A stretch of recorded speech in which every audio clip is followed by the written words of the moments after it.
a todos, qué mejor día que hoy, Día Internacional de la Poesía, para renovar la invitación al ciclo Poetas en Paralelo, que presentamos ayer y hoy comienza para poner diálogo con algunas voces poéticas más representativas de Italia, Cuba y España.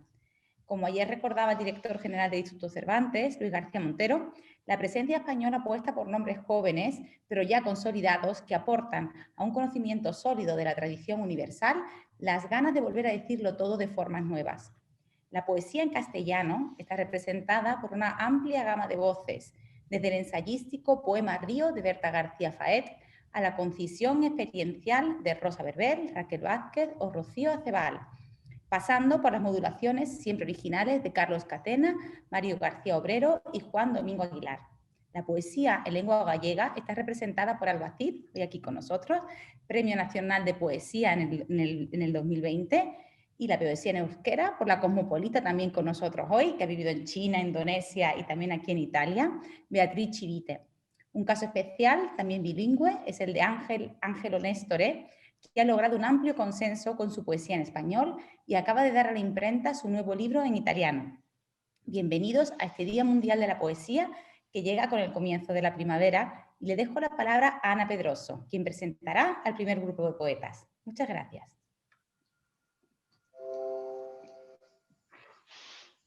Buenas tardes, muchas gracias Teresa. Muy contenta de estar de nuevo hoy aquí con ustedes en este maravilloso día de la poesía y de la primavera para nuestra primera edición de Visiones Contemporáneas de la Poesía. Hoy tendremos con nosotros, como ya Teresa ha presentado, a dos de los jóvenes poetas españoles, Alba Cid y Beatriz Chivites, y por la parte italiana a Amos Matteo a Francesca Serragnoli. Damos la palabra a Amos Matteo, que estoy muy contenta de saludar, y que es también el curador de la selección italiana. La primera pregunta, ¿qué es para ti la poesía?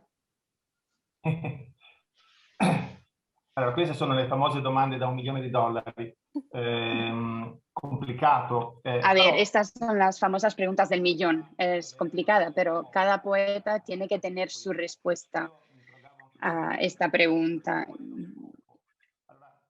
A ver, ¿cuál es el objetivo, el sentido de la poesía? Para mí siempre es el mismo, hoy en este siglo como en el pasado.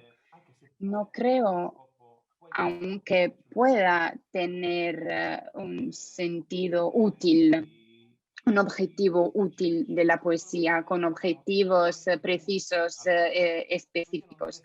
Pero no es lo específico de la poesía, no tiene que ser específicamente útil la poesía. Ha sido útil para llevar adelante unos ideales, para llevar adelante revoluciones culturales, pero no es una peculiaridad de la poesía.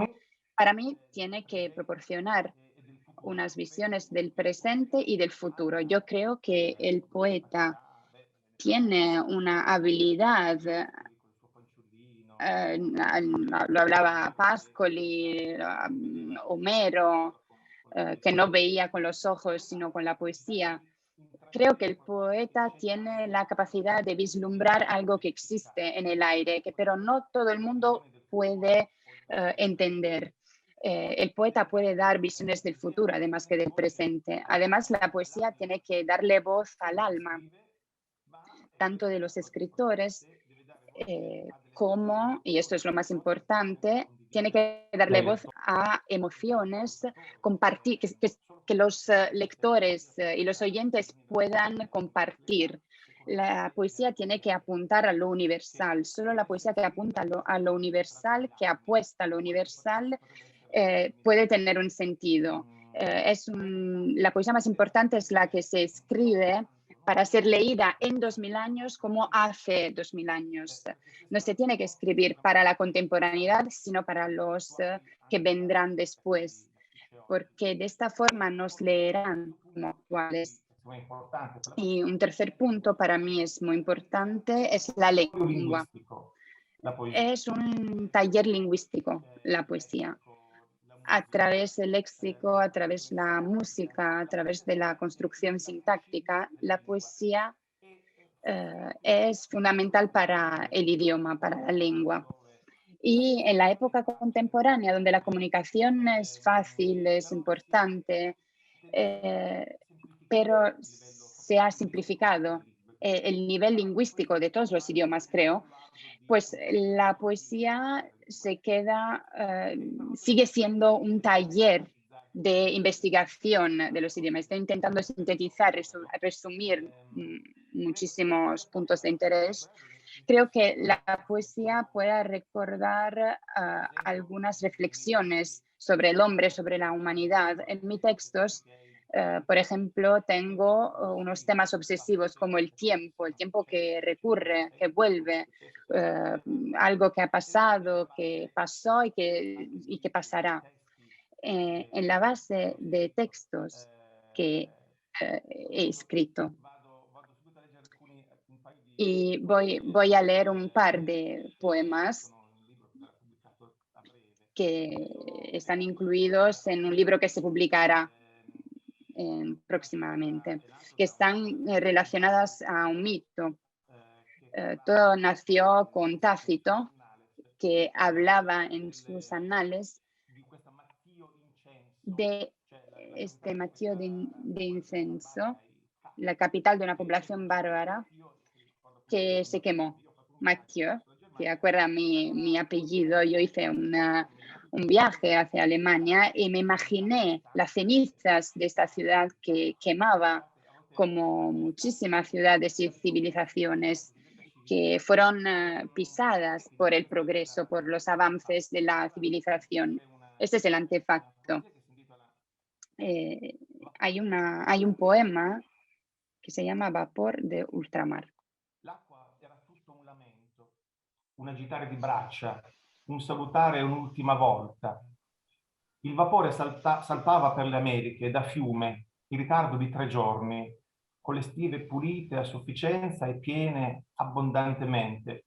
Se ne andava sempre più lontano, un'altra parte dei miei ricordi, coi vuoti a perdere, e baffi rossicci fuori dal guado e in acqua, la stessa che rigira dalla notte di Maden, dell'incendio, delle grida, tutta un lamento, è rossa, e piano piano dispersa per il mondo, ammutolita per strategia e prudenza, discolorando in mare, terra marique, dappertutto, con gli occhi di chi fugge, acqua salata. Augusta Maria di Belvedere non li avrebbe mai visti per 3 giorni. Il tempo di bruciare un tempio, il tempo per perdersi nell'acqua e riaffiorare molto più lontano, oltre confine, oltre le linee nemiche e le montagne, ed attecchire altrove, in altro modo, curvi sulla falce o abbarbicati al ponte di una nave, silenziosi e vagamente rossicci, acqua salata. Un altro testo, quindi sullo stesso tema. Otro texto sobre el mismo tema se titula Il fin del mundo. L'ora del tramonto, l'odore del pasticcio di mele, Margarete, sua nonna, suoi fratelli, tirati su a fatica e finalmente in piedi, dal mattino alla sera tardi, il silenzio prima del saluto, i cani che scherzano fra loro da lontano con canti strascinati, pieni a sostenere notte e buio, fargli forza, che il giorno arriva sempre, che la vita trascinata va avanti, nuova, un giorno dopo l'altro. Margarete, i suoi fratelli grandi, abbastanza per l'inverno, il pasticcio, le mele, la nonna, le speranze, di stagione in stagione più forti anche loro, e il saluto sopra l'orizzonte, un bacio rinviato un'altra volta, lo steccato che segnava la fine del mondo, nei giochi e nell'amore. Tutto questo non c'è più, neppure il fumo, ormai, né l'odore, niente. Mattio incenso, tutto è andato un giorno e la fine del mondo alla fine è arrivata. Impreparati ha sorpreso anche i cani muti, sotto piedi romani.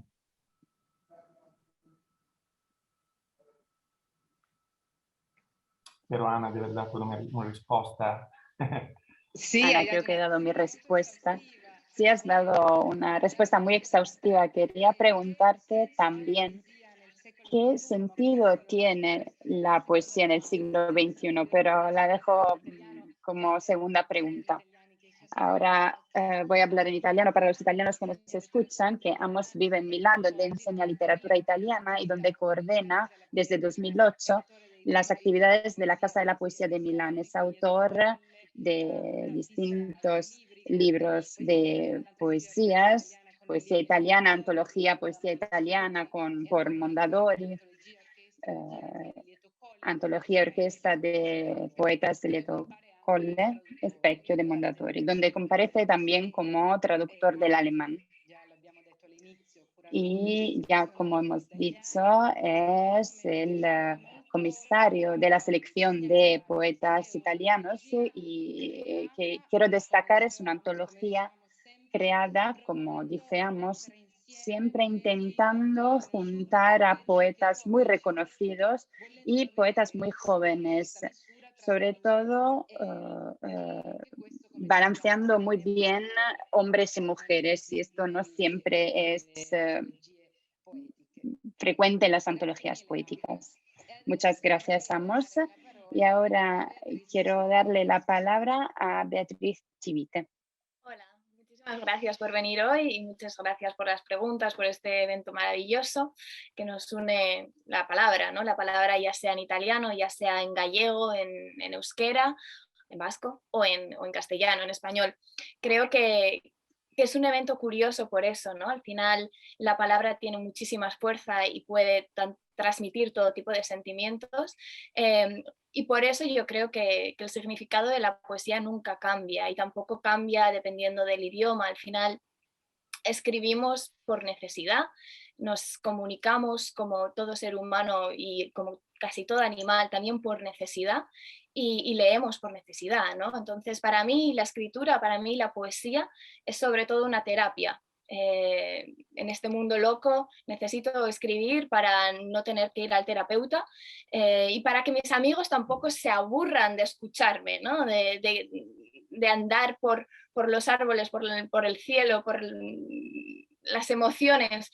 Al final yo creo que es una terapia que me ayuda a ser mejor persona, o al menos lo intento, y es una terapia que quizá yo espero que con mis poesías pues también los lectores puedan sentirse comprendidos, puedan leer algo con el que conecten o no, o pueda hacerles sentir o viajar a otros mundos, a otras sensaciones, a otras emociones, pero yo lo que espero es que esa comprensión, ¿no? Es más que todo como la poesía, al menos a mí la poesía que me gusta leer, es una poesía que me haga sentir que estoy en una bañera de agua caliente cerebral, una tranquilidad, un estar fuera de la realidad, ¿no? Entonces, por una parte yo diría que de parte del escritor es una terapia, pero de parte del lector también es un tipo de relax, de ejercicio, de desconexión y conexión con otros seres humanos, con lo cual esta mezcla, esta dicotomía entre la comunicación, pero también el completo relax, ¿no? Yo empecé a escribir un poco como forma de archivar mi vida, entonces como forma de mantener un diario de las escenas que veía, de los sentimientos que me hacían sentir esas escenas en diferentes partes del mundo. Y yo creo que es una forma de, sí, de meter en palabras lo que siento y lo que veo en el día a día. Cosas que me duelen, cosas que me hacen sonreír. Y bueno, si los lectores sienten esa conexión con mis palabras, yo me siento completamente agradecida, ¿no? Creo que todo tiene sentido. Muchas veces a mí la gente me dice que es que a ellos no les gusta la poesía, que no leen poesía porque no les gusta, porque no la entienden. Y yo siempre digo que hay muchos tipos de poesía. Tú no puedes decir no me gusta la música, ¿no? Hay muchos tipos de música. Puedes decir no me gusta la música rock, pero quizá te gusta el reggaetón. Yo con la poesía la veo un poco así. Quizá no te guste un tipo de poesía, te puede gustar otro tipo de poesía. Entonces al final es encontrar esa conexión con los escritores que hablan tu mismo idioma mental y seguir leyendo, seguir escribiendo, seguir comunicándonos para sentirnos mejor. ¿Y qué sentido tiene, Beatriz, para ti la poesía en el siglo XXI? Bueno, el siglo XXI acaba de empezar y ha empezado de una forma bastante difícil y bastante fuerte, ¿no? Entonces yo creo que tiene el mismo sentido de siempre, ser un bálsamo contra lo que sentimos, el odio, el dolor, y también ser una forma de celebrar lo que nos une, ¿no? Con lo cual sí, como decíamos, yo creo que sigue teniendo el mismo significado que ha tenido durante la historia. ¿Pudieras decirnos un pedacito de la poesía en vasco? Sí, puedo leer. Limbos se llama, ¿cierto? La poesía que nos mandaste. Sí, puedo leer un trocito en vasco y Un luego puedo trocito leer pequeñito, sí, cómo no. la traducción, porque supongo que en el vasco es más interesante escuchar los sonidos. Ahí va. Limbo edota denbora mugak. Zebra bideen marra txurien artean, saltoka ibiltzea gustatzen zitzaizun. Hanka tartean uzten zenuen utxunea sentitzeko. Estolda zuloak zapaltzen zenituen, zure oinpean edatzen zen sakontasuna sumatzeko. Momentu izoztuen artean, dantza egin nahi zenuen. Esaldi luze baten koman, lo egin. Aurren mainean asperen bortitzean, otoitz egin.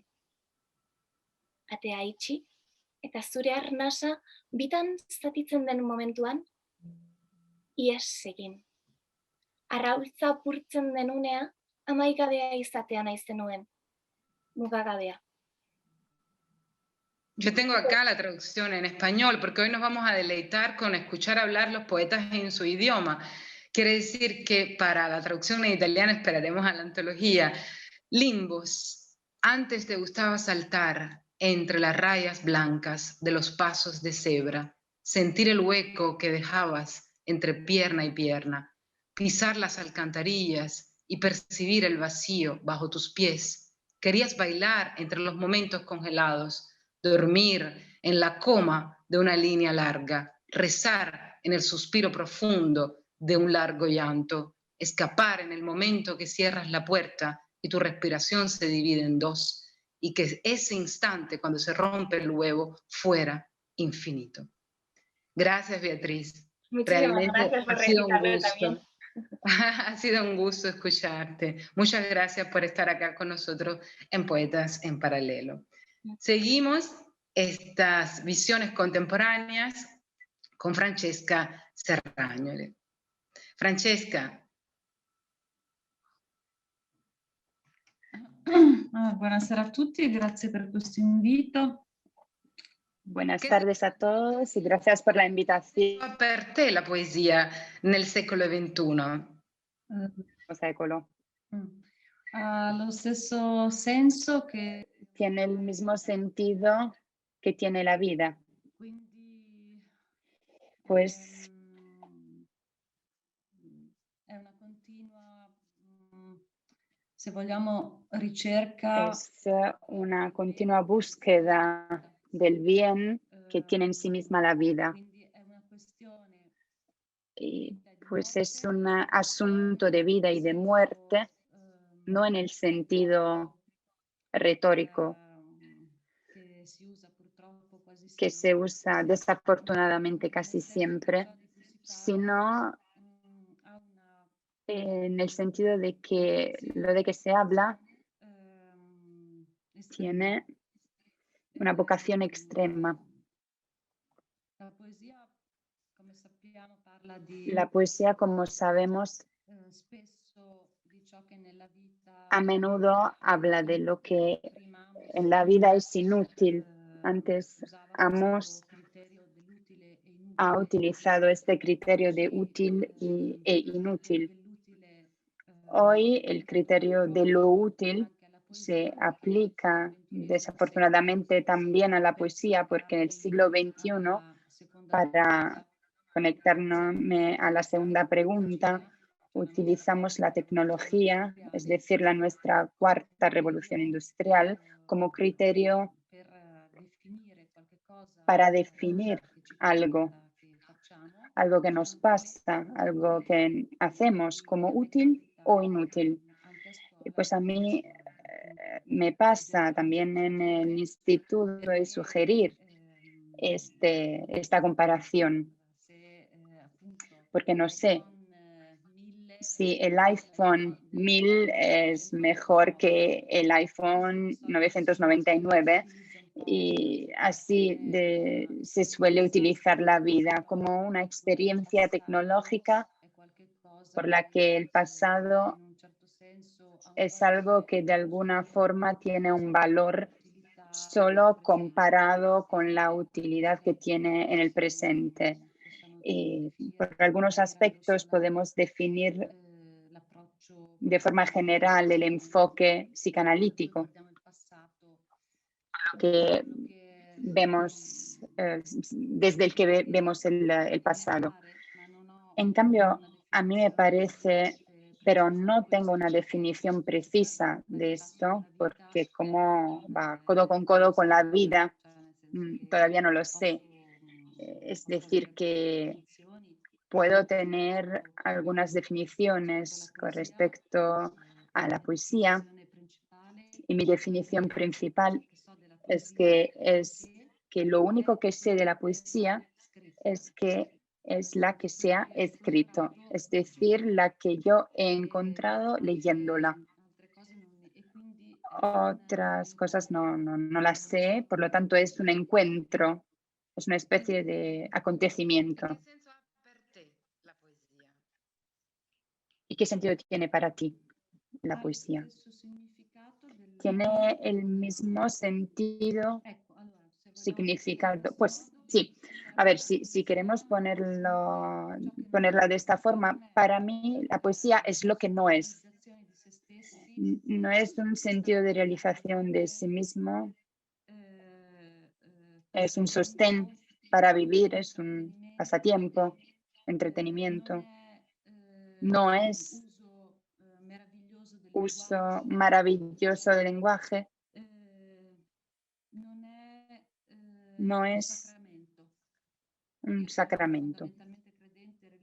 Fundamentalmente yo soy religiosa, pero la poesía no es un sacramento, porque podría ser como la teología ortodoxa, una señal. Probablemente la palabra más sencilla sería una plegaria, una oración, una manifestación de algo divino, pero no es Dios. Y por lo tanto no es una religión, no es un tratamiento, no es algo que salva la vida. Es más, puede enseñar la vida como salvada, pero este es un grandísimo milagro. Acordamos que Francesca es de Bologna, se licenció en Letras Modernas en Ciencias Religiosas y publicó las recopilaciones El fianco dove appoggiare un figlio con Raffaelli en 2012, Rubino del martedì por Raffaelli y Aprile di Lieto Colle, que es una collana de Lieto Colle. Y para los que quieran seguir su poesía en español, también se han publicado en español. Antología de poesía italiana en Argentina. Tantissimi altri. Grazie mille, Francesca. Grazie a voi. Muchas gracias. Ahora seguimos este viaje poético y primaveril con Alba Cid. Alba Cid es una poeta gallega. Bienvenida, Alba. Encantada. Muchas gracias, grazie mille, graciñas, por esta posibilidad de diálogo, que creo que en el fondo no es algo que tantas veces nos encontremos y que en este caso puede además trenzar imaginarios, lenguas, historias. Así que encantada. Entonces las preguntas son más o menos las mismas. ¿Qué Vale. es para ti la poesía? Pues suelo concebir la poesía como una especie de ejercicio de comprensión profundo y sorprendente, ¿no? Creo que es lo que más valoro de la poesía y seguramente tenga mucho que ver con el propio proceso de escritura de un poema. Creo, concuerdo absolutamente con ese apartarse, ¿no?, de una noción de utilidad y con la sensación de que de algún modo vislumbra algo existente. Otra definición que siempre recuerdo de la poesía es esa posibilidad de llegar a lo más visible, pero también a tocar lo invisible desde lo visible. De alguna forma, para mí, y creo que desde la infancia además, la poesía tuvo mucho que ver con el juego como se entiende en la infancia, ¿no? Como un descubrimiento de una misma, pero también como un descubrimiento de quienes nos rodean y del mundo que nos rodea. Para mí, tratar de comprender el mundo, tratar de leer el mundo, tiene mucho que ver, es una misma cosa, digamos, en mi cabeza, ¿no? Tiene mucho que ver con lo que hago cuando escribo poesía. De alguna forma, tampoco quiero renunciar nunca a incorporar las formas necesarias, los sedimentos necesarios, incluso los lenguajes, ¿no?, que a mí me nutren. Entonces mi poesía es un poco un vórtice de todo eso. Sobre todo es un ejercicio de comprensión y un ejercicio de detenimiento de la mirada, digamos. Alba, tú escribes en español y en gallego. ¿Crees o ves alguna diferencia? Primero Beatriz hablaba del ser lo que se escribe. ¿Ves alguna diferencia en escribir en tu propio dialecto, en el que naces, en el que te sientes? Y sobre todo, ¿cuál es la ventaja de poder escribir en tantas lenguas, en tantas nuevas visiones? Ana, perdona que te haga un inciso, que el gallego no es un dialecto, es una lengua. Es una lengua. Gracias, Teresa, perdona. Perdón. A ver, hay varios asuntos relevantes por aquí. El primero es que yo es cierto que acogí el gallego como lengua literaria desde la adolescencia al menos, ¿no? Cada lengua tiene un poco su historia y su intrahistoria, sobre todo pues, en el caso, ¿no? Solo con observar lo que pasa en las lenguas peninsulares tendríamos para mucho debate. Entonces, lo que os diría es que para mí la lengua literaria como tal es el gallego, es la lengua que he elegido como lengua en la que intento, ¿no?, escribir poesía, y luego es cierto que de manera pues tal vez más ensayística, más académica, un poco más distante, por supuesto que utilizo el castellano y que también he llegado a utilizar otras lenguas, ¿no? Es una decisión relevante. Supongo que es relevante porque, por supuesto, la lengua no deja de ser nuestra herramienta de trabajo, en cierto modo, pero yo también soy muy consciente de que, al menos en mi propuesta poética, la lucha con las posibilidades del lenguaje tal vez no sea lo fundamental. Creo que para mí lo realmente importante radica en la transparencia entre mundos, seguramente en los materiales que acabo convocando en el poema y en ciertas torsiones que se pueden producir con todo aquello, ¿no?, que acaba llegando al poema. Entonces, no sé si esto de algún modo responde, pero creo que hay una diferencia muy relevante cuando hablamos de que tenemos una lengua poética determinada y luego escribimos de manera más funcional pues en muchas otras, ¿no? O vivimos en momentos determinados o nos comunicamos también en otras. Sí, es muy complicado, pero también es muy hermoso. Hablo en nombre de todas las comunidades con que trabajo acá, que nosotros, por ejemplo, vivimos en Italia o vivimos en otras partes de Europa y tenemos nuestro idioma natal, el español, y hablamos en italiano o en francés o en alemán, y entonces nos parece siempre que la poesía que se realiza en nuestra lengua, en nuestro idioma, es como más auténtica, más pegada a nosotros mismos, a nuestra infancia, como decía antes Beatriz, como decía Serraño, a nuestra manera de ver o de no ver la poesía, ¿no? En nuestro idioma se nos parece más a lo que somos. Pero bueno, eso es otro tema para un debate mayor. Quisiera que me respondieras también, en este siglo, ¿tiene sentido la poesía? Por supuesto. Y creo que además lo tiene en la misma medida que lo ha tenido en todos los anteriores, os diría. Para mí no deja de ser, aparte, ¿no?, de ese ejercicio de comprensión del que hablábamos antes, no deja de ser una manera de intentar revisar lo legible y lo ilegible que hay en el mundo, de intentar ir encontrándonos, ¿no?, con todo lo que nos rodea y dando respuesta a todo ello. Creo que además no hay algo fundamental en el ejercicio continuado o en la lectura poética incluso, ¿no? En el estar expuesto a la poesía, y es la posibilidad de una apertura de visión muy, muy importante. Yo siempre he comentado que a mí me fascinan los poetas que tienen la capacidad de mostrarte una cosmovisión completamente distinta de la tuya. Es como una especie de acceso a otra conciencia de golpe, ¿no? Y a mí esa sorpresa, esa cierta resistencia, porque también la hay a la hora de entrar en la mirada de otro, me fascina.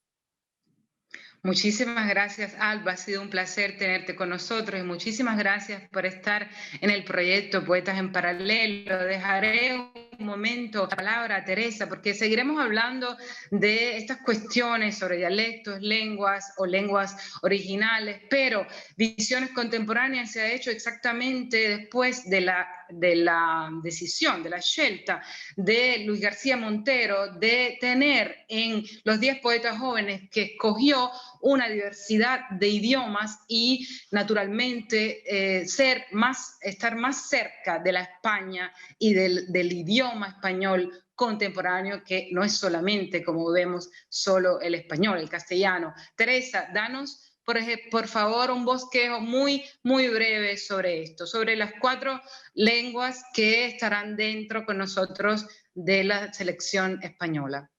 Pues mira, lo primero que tengo que decir es que desgraciadamente vamos a tener solo 3. No vamos a tener ningún representante de la poesía catalana, además por temas de agenda. Luis García Montero ya ha elegido también una poetisa catalana que no está disponible.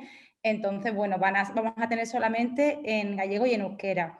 Pero bueno, felices y la verdad que muy contenta. Me ha dado pena que hoy, los que estamos aquí reunidos, no escuchemos en voz de Alba también el gallego, que tiene una sonoridad maravillosa y es una... ¿Cómo no? Alba nos va a recitar su poesía, Instrucciones para rolar, o Canon do Gil, creo que se dice así. Un fragmento, claro. Belleza, y ha sido preciosísimo oírte, Beatriz. La verdad que el euskera es una lengua que incluso para todos los españoles nos suena como a mágico, o sea, no, porque claro, las demás lenguas son lenguas romances que de alguna manera tenemos donde agarrarnos. En el euskera no tenemos ninguna referencia y es tan mágico y tan sonoro, tan fuerte, tan melódico, que la verdad que es una suerte poder tener con nosotros a Beatriz. Gracias.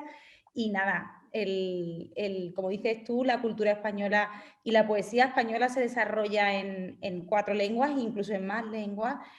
Algunas todavía no son oficiales. Está también el asturiano, que está dentro de poco, están trabajando a ver si llega a ser lengua oficial o no, pero bueno, hay más lenguas en España, no solamente las cooficiales. Y bueno, y es precioso que se puedan cada poeta, digamos, desarrollarse o expresarse en la lengua que se sienta más cómodo y que la sienta más cercana. Como decía Alba, ella ha tomado como lengua literaria el gallego, podría haber tomado el castellano o cualquier otro. A veces tiene mucho que ver con la lengua materna. Yo siempre digo que cuando tú le hablas a un niño o le hablas a un perro, a mí que me gustan mucho los animales, a mí me sale el castellano, esté en el lugar del mundo que esté. Yo he vivido en Japón y veía un bebé y le decía, ¡ay, qué cosita! Y claro, las madres se me quedaban como, puedo decirlo en japonés, pero no me sale. Con lo cual, la lengua del cariño, de las cosas profundas, suele ser la que tienes de la que te habló tu madre. No sé si es el caso de Beatriz y de Alba, si a ellos sus madres les hablaban en esta lengua o la han adoptado porque vivían en las ciudades que se hablaba euskera o gallego. Pero la verdad que es muy bonito la elección, el porqué, y como ha explicado Alba, el por qué se expresan así. Y lo más bonito sobre todo, y lo más importante, es que cada uno se pueda expresar en la lengua que quiera y haya cabida para todos. Es la riqueza que tenemos en España y la verdad un orgullo y una suerte que la podamos seguir manteniendo. Ahora vamos a escuchar a Alba con su poema Instrucciones para rolar un cañón de Sil. Vale, en traducción el título, Instrucciones para arrullar al cañón del Sil. Os leeré seguramente los 2 primeros fragmentos porque yo tiendo al poema largo, al en poema... gallego, Sí. ¿cierto? No los leerás. Qué Correcto. Yo tiendo eso, un poco al poema, a veces incluso narrativo, entonces me mantendré en los 2 primeros fragmentos. 1.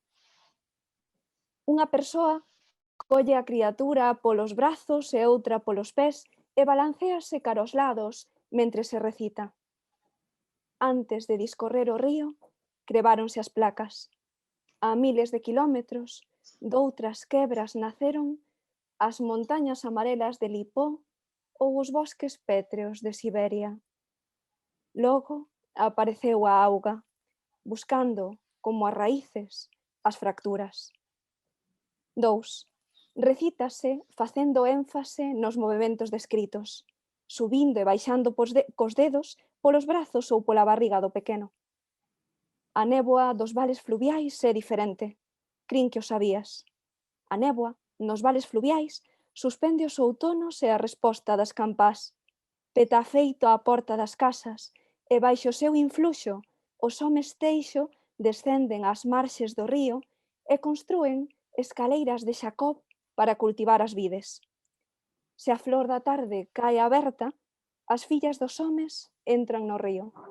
Fan o morto nas beiras. Xogan a contar socalcos coa mirada ata que se trabucan. Rin forte. Mira como brilla a lúa onde os pés delas, tinguíndose mencía mentres medran. Y hasta aquí. Muy hermoso. Voy solo a leer un pedacito en español, pero solo un pedacito. Una persona torna a la criatura por los brazos y otra por los pies y se balancea hacia los lados mientras se recita. Antes de escurrir el río, se quebraron las placas. A miles de kilómetros de otras quiebras nacieron las montañas amarillas de Lipo y los bosques pétreos de Siberia. Después apareció el agua, buscando como las raíces las fracturas. Muchas gracias de nuevo, Alba. A vosotras. Bueno, quisiera terminar como empezamos, ¿no? Como un ciclo con Amos. Espero que Amos esté todavía con nosotros.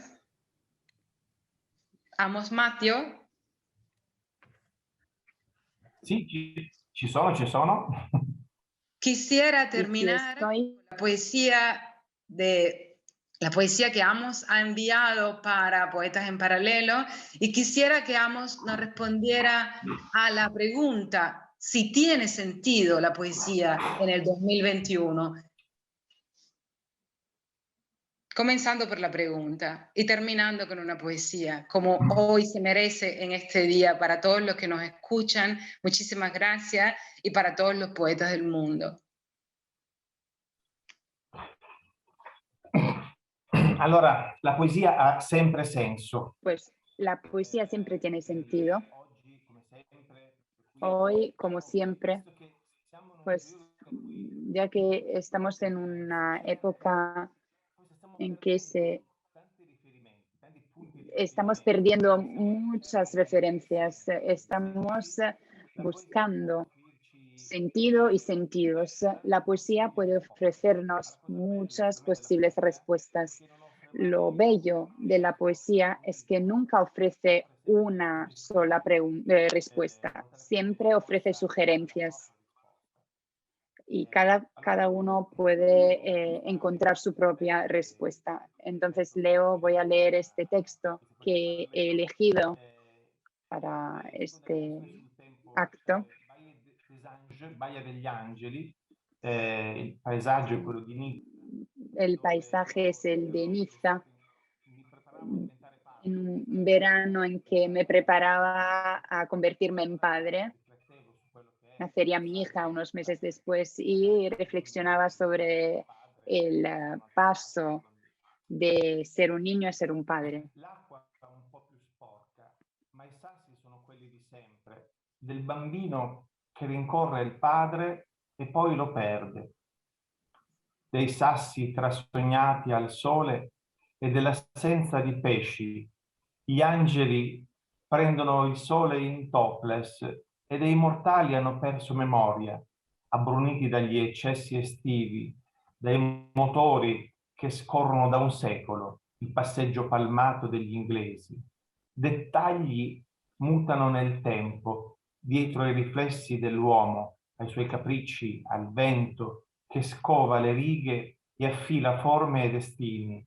La barba è stata tagliata più volte al bambino di pochi anni ma la pelle non è più la stessa e il negresco è più basso, impercettibilmente. I seni sfatti e rifatti inseguono il sogno dell'eterno, ancora, e più di un padre si è perso, qualcuno si è ritrovato un po' più bianco e cerca un parcheggio soppresso, senza posa, e nessuno si era accorto, tranne lui, che il mondo poteva farne a meno. Balconi e mercati al loro posto con generazioni di olive piccanti, modernaglia per ingannare il tempo, e la plastica rattoppa anche qui questo, Benedetta, ma non lo ferma ancora, e lui procede passo passo su piedi cresciuti ed invecchiati, indolenziti da mutamenti improvvisi, larve che sbattono le ali e figli che diventano padri, in cerchio, una spira più in alto o in basso, ma sugli stessi sassi.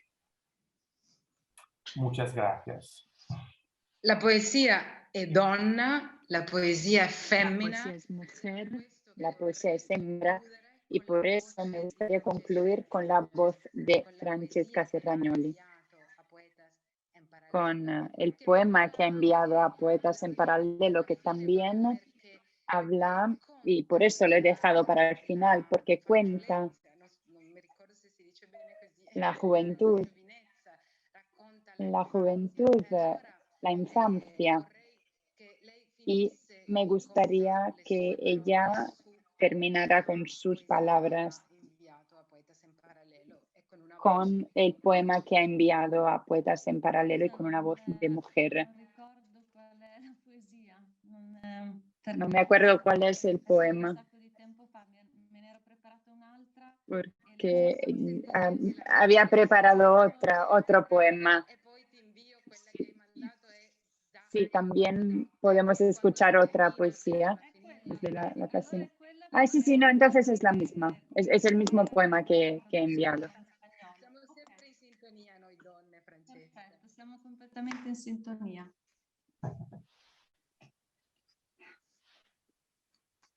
Quando ero bambina, aprivo la finestra, sporgevo. Volevo essere la rosa di qualcuno. Nell'incavo dell'occhio, l'acqua. Intingi il dito, dicevano. Portalo alla fronte. Il triciclo della croce. Un giorno da questa finestra cadrà la mia vita. Un tonfo lieve di palpebre. La bocca aperta, come alla prima comunione. Grazie mille, Francesca. Muchas gracias, Francesca. Antes de concluir, me gustaría dar las gracias a todas las instituciones que han colaborado con nosotros para que este proyecto fuera posible, en especial para Visiones Contemporáneas de la Poesía, el Instituto Cervantes de Milán, que hizo posible que este programa se pudiera hacer traducido al italiano y al español. Y esto es un reto que hemos ganado. Me gustaría darle las gracias a la Casa de la Poesía, que desde la primera hora nos ha apoyado, y al Instituto Cubano del Libro. Me gustaría dar las gracias sobre todo a los creadores de este proyecto visual, que son la compañía Interrogante, y Amador y Esther González, que han creado el registro audiovisual y fotográfico. Y me gustaría dar las gracias a todos los poetas que han amado y han colaborado a la construcción, el día a día de este proyecto. Doy las gracias de verdad a todas las personas que hicieron este sueño realidad. Me gustaría dar la palabra a Teresa, que puede concluir en su español.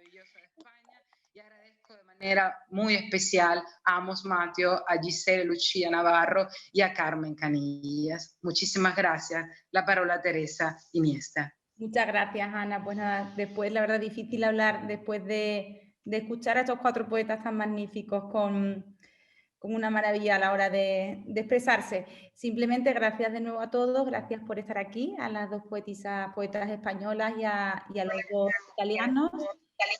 Y nada, sí, seguimos conectados, mañana volvemos con más poetas, con más tapas y esperamos veros a todos aquí. Muchísimas gracias.